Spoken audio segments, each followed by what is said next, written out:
My people, it's about that time.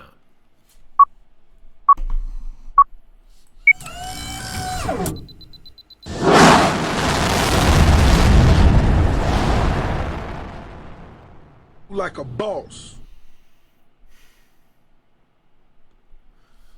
Live from the USA, helping you get paid every day. This is the boss of Bitcoin, the Cristo of crypto. It's your boy BK. And if you don't like me, you must not like money. Thank you for joining me, everybody. Today we are looking at the stock market and recognizing this as a moment that could potentially be the domino that starts to cascade for the greatest transformation of wealth in the history of humanity. This is indeed the end, and you are listening to BK Crypto Trader, the boss of Bitcoin, and I'm the boss of these charts, as you will soon find out. Every day I grace this microphone with my voice is another day you get to profit as a result, and today is no exception. So if you haven't done it already, make sure you like this video, subscribe to the channel. I make a video every single day to try to help you get paid, and this is how we do it. We giving away free Bitcoin every single Friday. I pick a random video that I made that week, a random comment, and bam! It's just that easy to get paid. So if you want a chance to win some free Bitcoin, show me some love in the comments. Let me know what city you are tuning in from. The last winner we had was from Slovenia. He just hit me up in the BK Telegram group, so I'm about to get this man his money. And you got a chance every single Friday. It's just that easy to get paid. So what is, this video referencing? This is the end. I think, we're living in a very, very, very interesting time. We get to see the birth of a new paradigm, a new status quo, a new value set, a new reality, essentially, in the death of the previous one. I think, it's kind of comparing it to like a birthday. When you're a little kid and you go from like 7 years old to 8 years old, like that's a big jump, and it's not that necessarily being 7 years old like was bad. It was just a cycle that you went through, and eventually you evolved and you became an 8-year-old and you gained a new perspective, a new, cognitive dissonance. I think that's what society is recognizing right now. We've been doing things a certain way, for the better part of 100 years. And now all of a sudden, within the last 10 years, there is a more viable solution for many of the world's ailments, including that of fractional reserve lending, including that of central banking, including that of debt-based national currencies. There is a much more viable alternative in that of blockchain technology. And so I think this moment we can start to recognize that this is indeed the end of the previous paradigm of fiat currency systems, of cooperated corporations controlling and siphoning the wealth of nations. Like, now we have the opportunity to change our values and, by definition, change our worth into that which is blockchain technology, i.e. Bitcoin. This is indeed the end. We are witnessing the end times, and as a result, by definition, they are the beginning times as well. Just so happens that we got, a monumental event to kind of catapult this inevitability, right? The Magnificent Seven loses $3 trillion in a week. Like, most nations won't make $3 trillion in a year. But, these 7 companies were able to do it within just a short few trading days, right? The so-called Magnificent Seven stocks tumbled on Monday, bringing the total market value lost by the group in the past month to nearly, $3 trillion. NVIDIA, other tech companies like Apple, Alphabet, Amazon, back, 5 years ago, they were called the FANGs because it stood for Facebook, Apple, Amazon, Netflix, and Google. But I think they added NVIDIA in there and Microsoft, because when you got a CEO that, stops selling software and starts soliciting government mandates, now you got a company, now you got a chance. So, of course, they're in the top 7. They're not going to go anywhere. So we got NVIDIA, Microsoft, Alphabet, which is, the Alphabet boys, shit, they run the world, don't they? Apple, Amazon, Meta, aka Facebook, and Tesla. Yeah. So Tesla should be up there. I think they're probably one of the most viable companies for the future. And of course, Elon Musk is very, very big in the crypto, very long on Bitcoin, and he's gone publicly to state this on many occasions. So it's just interesting to see, like, these are essentially the technology oligarchs that control society. And they're calling them the Magnificent Sevens because you were trained to worship your owner. How dare you say something bad about Amazon? When the last time you read an article that had negative sentiment about Amazon? I told this to somebody. They got mad at me. You know what I'm saying? I was like, you ain't gonna never read no article in no mass media publication talking something about Amazon did something bad and terrible to the world. That won't happen. Why won't that happen? Because Amazon owns the Washington Post. Don't believe me? Look it up. Why would Amazon go out and buy the Washington Post? Well, first of all, the Washington Post at the time was the largest media corporation in the world, had distribution outlets top to bottom in almost every country in modern society.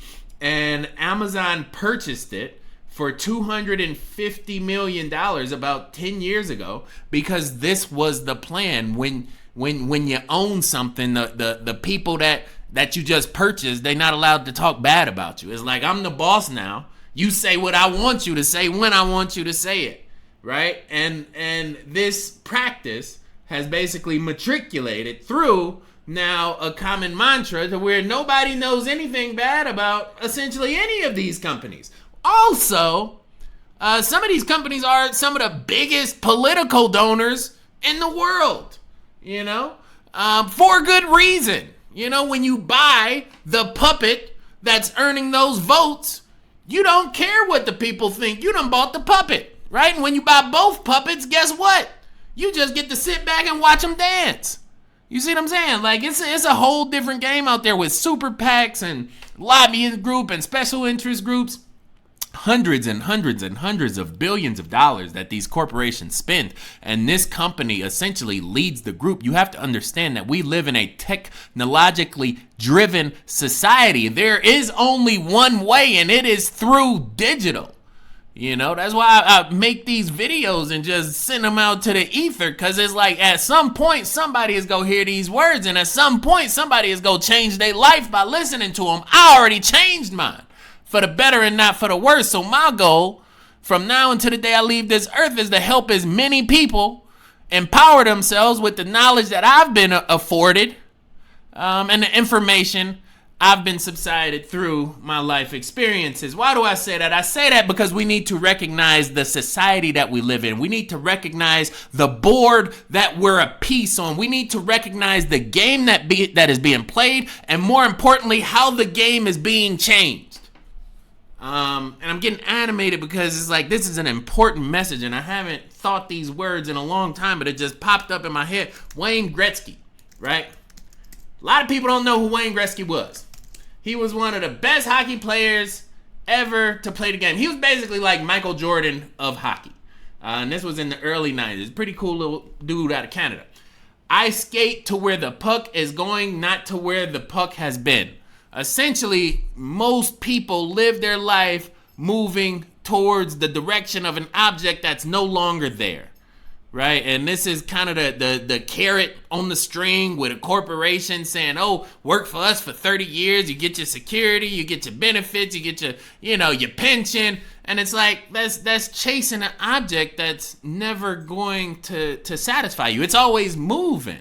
Right? Whereas crypto, i.e. Bitcoin, i.e. digital technology, financial technology, DeFi, this is where the puck is going. You see, like when you look at a piece of mail now, any piece of mail you get through the post office got that little QR code on it.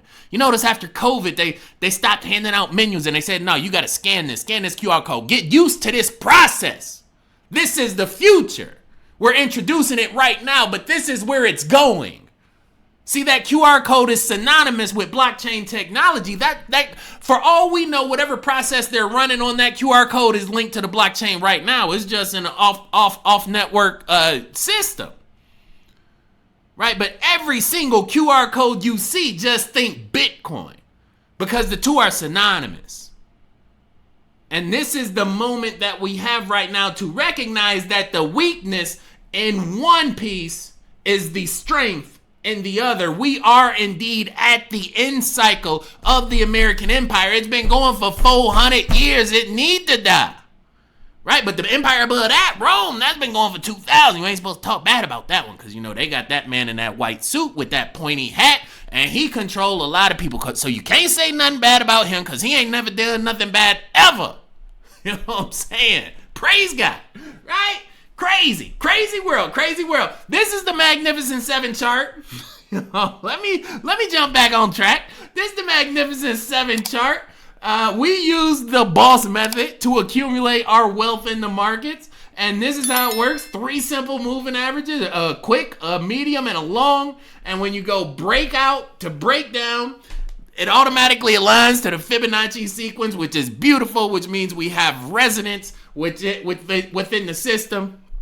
One of the things I wanted to show you guys on this chart, it's also interesting when you do a vertical and a horizontal Fibonacci, you almost start to pin this thing down where it peaked out. The green lines are very, very strong positive areas.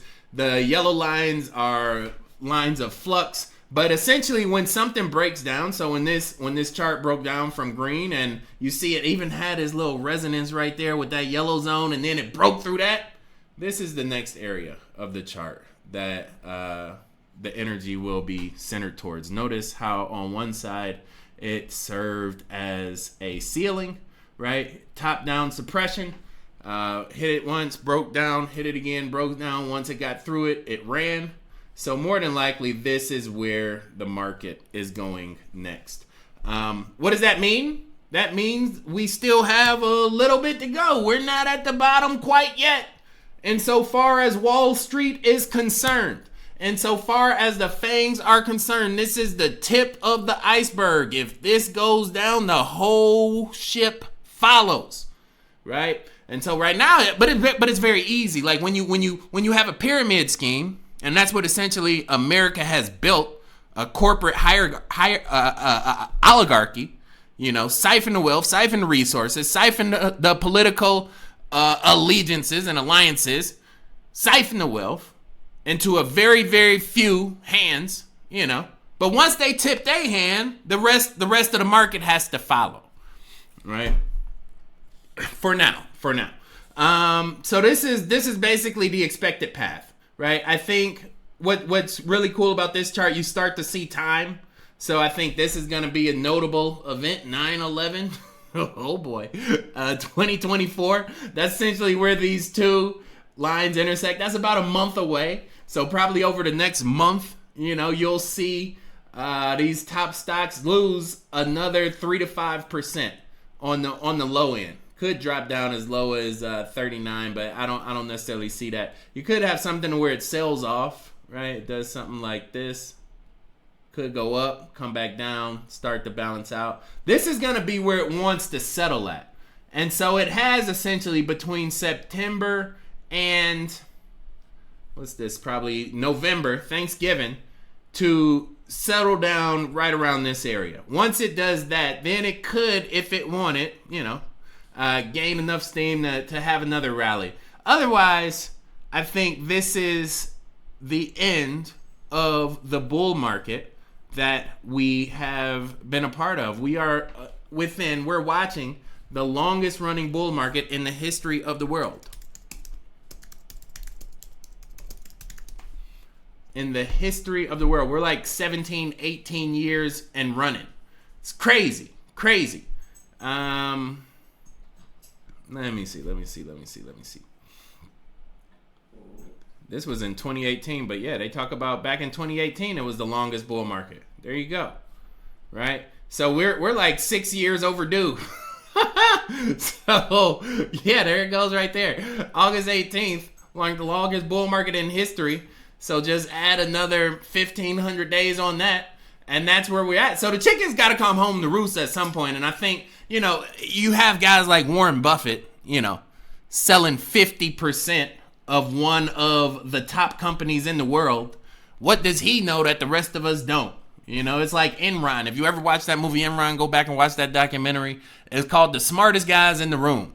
They scammed the whole world into thinking they had a legitimate company, legitimate operation. When I look at Warren Buffett, that's what I think.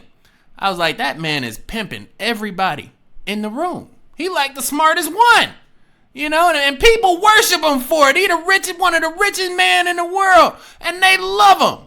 He must have bought him a media outlet too. What press releases Berkshire Hathaway own? Oh, they do own Presswire, don't they? That mean every press release you publish through the network got to run through them. Oh, that must be why you ain't heard nothing bad about Warren Buffett. Okay, never mind. You right. He ain't did nothing wrong. He just eat his McDonald's and, drive his little 72 Cadillac to work every day. Like, he's just a good old man. But he is one of the most wealthy and most informed people in the world. And Warren Buffett is not in business to make you money. He's in business to take your money. Point blank, period. So when he get out of the market, when he speak, people listen. And that's what we got right now, right? Big bank take little bank, and Warren took his money off the table. He said, if y'all little fish want to keep gambling, y'all do it. You know what I'm saying? I'm the bank, I'm leaving.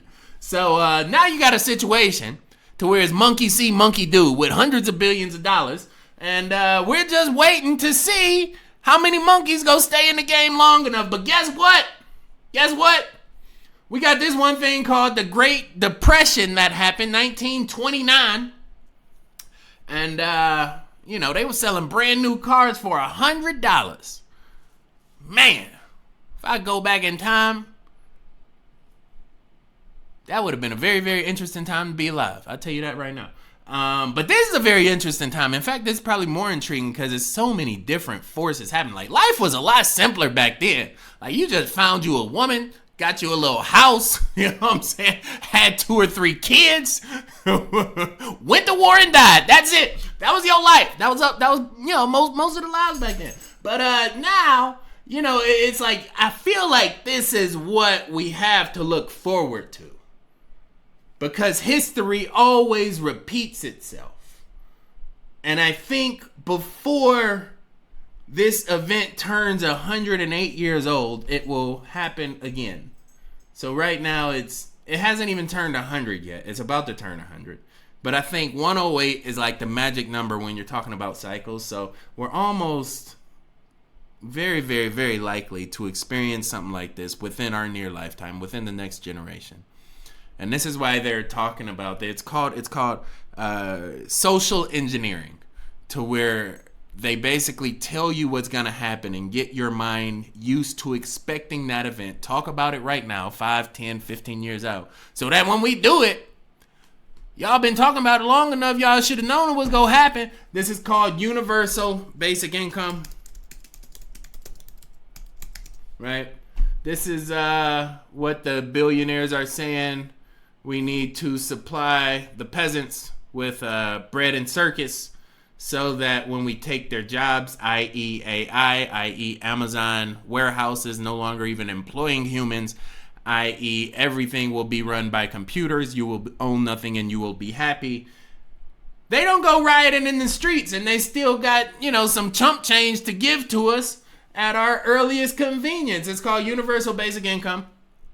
This will essentially replicate the workforce. The government will become your bank. Central bank digital currencies will be the monetary supply of such said service, and it will be on the blockchain. So every penny you spend will be measured.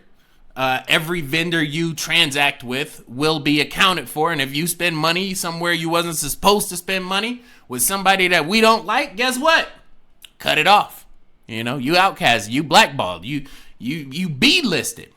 You say, no, that can't happen. That would never happen. We live in a democracy. Oh, no, they would never do that. Did you know or no, we live in a republic. Isn't it the democracy of China? Republic of China?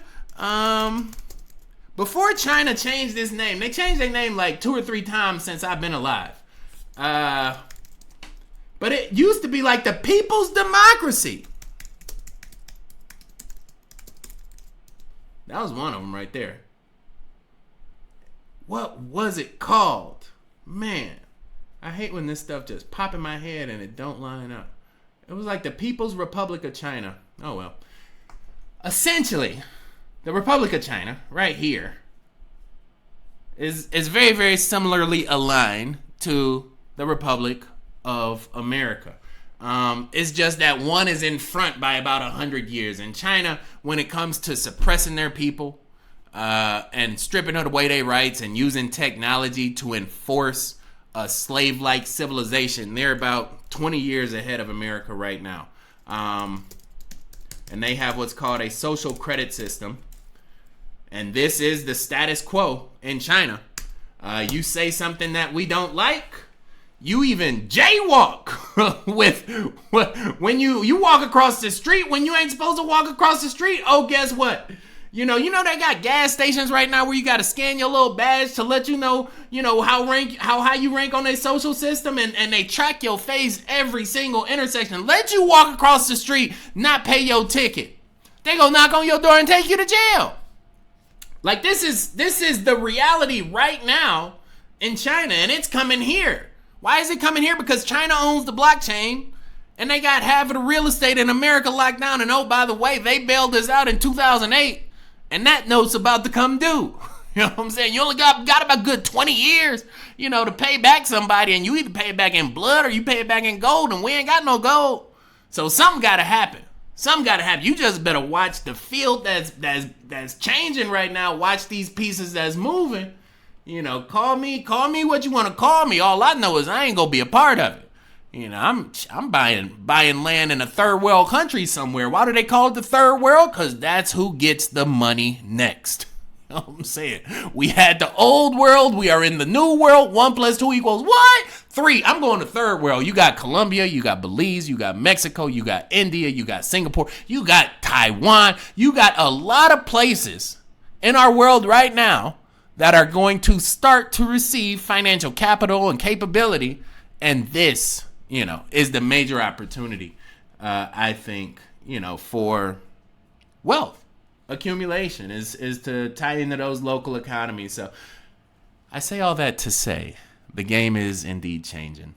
I think if we just look back over the course of our life, we can recognize that the world that we were born into is not the world we live in now, which more than likely means it won't be the world that we leave this earth in experiencing. So I think as a part of that, we should always be mindful of the options that exist, and we should be cognizant of the reasons that the current status quo is no longer good enough. When you got one man that has essentially cornered the market as he tried, I believe in 72 with the silver market. I'm pretty sure they got mad at him for that. He was trying to corner the silver market, but they don't talk about that, But he moved 500 million, and the whole rest of the world listened. And so I think now we have a situation to where we need to recognize that this paradigm has gone on long enough, and it's a much better, more viable, more sustainable alternative. It's called blockchain technology. Change your values, change your worth, and the future will pay you handsomely as a result. So with that being said, everybody, I got my Bitcoin trading group. I got a chart right now that's heating up. I'm really excited about this. I'm getting this trade out to the people. I'm investing $300 a month, and I'm gonna flip that $300 a month into $10,000 in less than 2 years. That's my goal, right? Put in about 2,500, walk out with 10 bands plus the change. You feel me? I got my first trade I'm releasing to this group this week. If you want to get that trade 100% free, go to bossofbitcoin.com. Drop your phone number in there. I'm going to text it to you. I'm also going to send you every single video I do. That way, you're the first to be informed when there's money to be made, right? This is my new money team. Let's get it. With that being said, it's that time of the day. Signing out. Boss boy BK, no matter where you stay, Brazil to Bay, California, all the way back out through Germany. Good night, good morning, and good day. Thank you for joining me. Thank you for your time. Hit that thumbs up button for a player one time. Do that for me if you appreciate mine. Till we meet again, stay cryptic, y'all. Peace. Like a boss. Huh? Like